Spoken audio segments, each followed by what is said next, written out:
सबसे पहले आप ये वीडियो देखिए।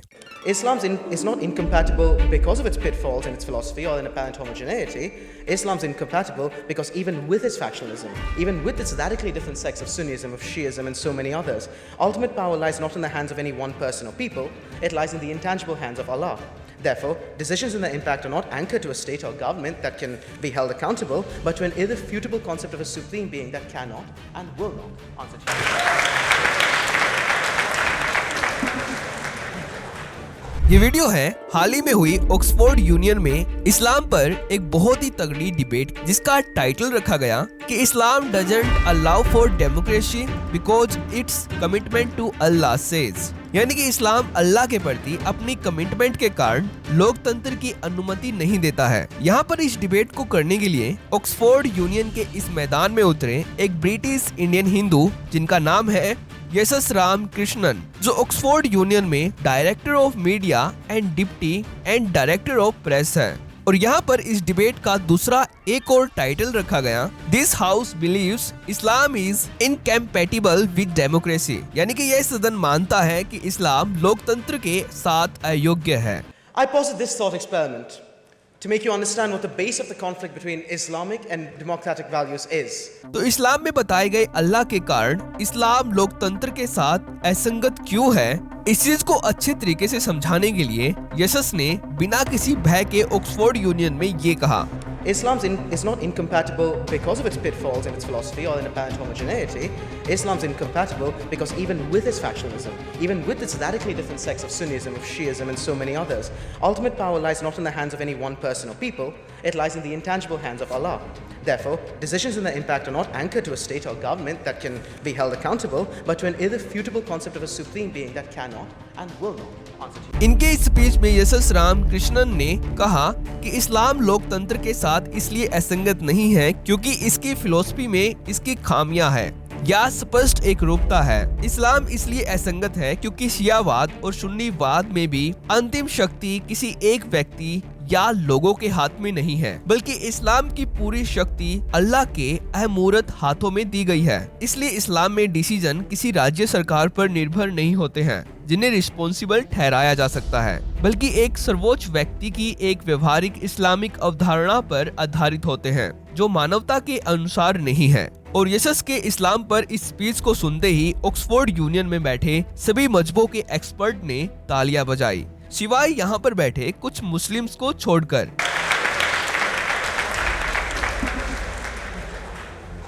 लेकिन केवल इतना ही नहीं, बल्कि ये तो बस एक छोटा सा ट्रेलर है। इस्लामिक कंट्री क्यों गरीब और रूढ़ होते जा रहे हैं और क्यों यहाँ पर लोकतंत्र स्थिर नहीं हो पा रहा है, इस चीज को बहुत ही गहराई से समझाने के लिए यशस राम कृष्णन ने मल्टीवर्स हाइपोथेसिस का सहारा लिया।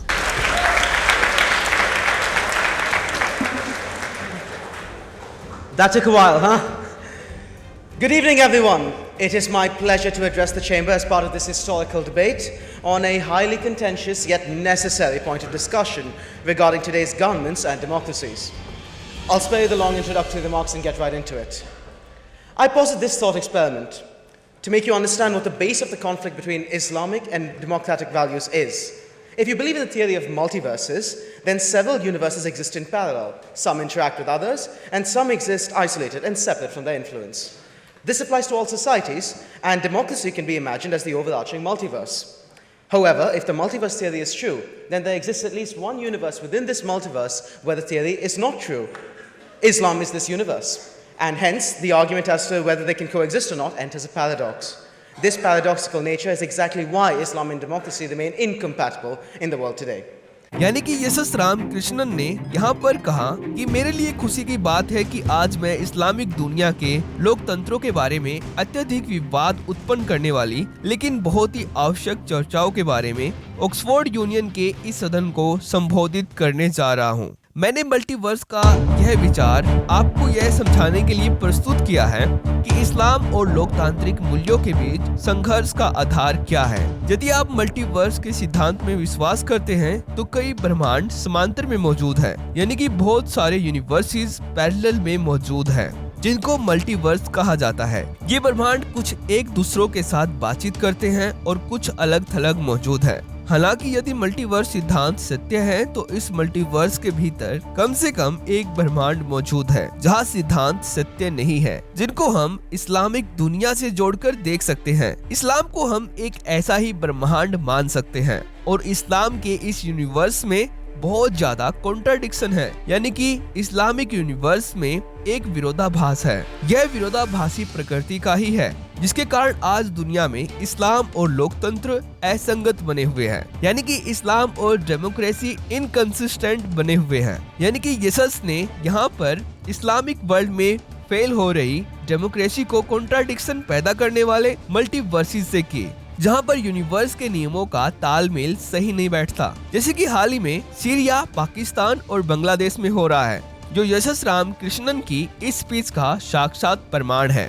लेकिन यशस राम कृष्णन यहीं पर नहीं रुके। इन्होंने इस डिबेट में इस्लामिक दुनिया के वो सारे विरोधाभास बताए जो ऑक्सफोर्ड यूनियन की हिस्ट्री में आज तक किसी में उजागर करने की हिम्मत नहीं हुई। जैसे कि इन्होंने यहाँ पर ये कहा कि इस्लाम डेमोक्रेसी के साथ असंगत क्यों है। इसका मुख्य कारण है कि ज्यादातर इस्लामिक कंट्री कुरान और इस्लाम के अन्य धार्मिक ग्रंथों में हाईलाइट की गई अवधारणाओं और गुणों के आधार पर डिसीजन लेते हैं और अल्लाह की इच्छा की व्याख्या को अंतिम डिसीजन लेने की अनुमति देते हैं। इसलिए ये मुद्दा तब तक उठता है जब तक आप इसे अल्लाह से जोड़कर देखते हैं। इस बहस में मुद्दा यह नहीं है कि ईश्वर का अस्तित्व है या नहीं, इसलिए मैं खुद को समझाने के लिए उस तर्क को नहीं अपनाने जा रहा हूँ, बल्कि मैं इसे एक ऐसे साधन के रूप में समझाऊंगा जिसके द्वारा इस्लामिक गवर्नमेंट खुद को दोष मुक्त कर सकती है, अपने द्वारा लिए गए डिसीजन को उच्च सत्ता की इच्छा से जोड़कर, जिसके डिसीजन पर विशेष रूप से सवाल नहीं उठाए जा सकते। इसका एक अच्छा उदाहरण है ईरान। ईरान की इस्लामिक ईश्वरीय सरकारों ने बार बार ऐसे कार्य किए जिन्हें सत्ता के पदों पर महिलाओं को शामिल करने से लेकर अलोकतांत्रिक कार्यों के रूप में देखा जा सकता है। जैसे कि 2000 के दशक की शुरुआत में अहमद के चुनाव के साथ विवादों के लिए हिजाब और बुर्का को लागू करना, यहाँ तक कि इसके मूल किरदारों के साथ भी मेल नहीं खाता। इस्लाम में अक्सर इस्लामिक सर्वोच्च धर्म तंत्र ने संसद और ईरान के लोगों को बहुत ज्यादा प्रभावित किया है। ईरान के कट्टरपंथी जो अल्लाह की इच्छा के अनुसार पृथ्वी पर अंतिम प्राधिकरण के प्रतिनिधि होने का दावा करते हैं। ये सारी चीजें लोकतंत्र और मानवता के खिलाफ है,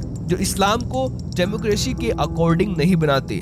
तो यहाँ पर यशस राम कृष्णन ने बिना किसी भय और डर के ऑक्सफोर्ड यूनियन की इस डिबेट में सबकी बोलती बंद कर दी और सभी को ये अच्छे से एक्सप्लेन किया कि इस्लाम लोकतंत्र के अनुसार क्यों नहीं है और यशस राम कृष्णन के इस स्पीच की दुनिया भर में कितनी ज्यादा प्रशंसा हो रही है, इसका अनुमान आप इस डिबेट पर किए गए इन कमेंट्स से लगा सकते हैं। जैसे कि एक ने लिखा कि Muslim will talk about all modern and western ideas until they become majority, यानी कि मुसलमान तब तक सभी आधुनिक और पश्चिमी विचारों के बारे में बात करेंगे जब तक वे बहुसंख्यक नहीं हो जाते, यानी कि जब तक उनकी आबादी मेजॉरिटी गेन नहीं कर जाती। और एक ने लिखा कि इस्लाम and democracy together is one sentence itself A blasphemy, और ऐसे ही दुनिया भर के लोगों ने यीशु के स्पीच की प्रशंसा की। तो अगर आपको ये वीडियो इम्पोर्टेंट लगती है, अगर आपको लगता है कि ये वीडियो आपको अपने रिलेटिव्स के साथ शेयर करनी चाहिए, तो इस वीडियो को जरूर शेयर करना।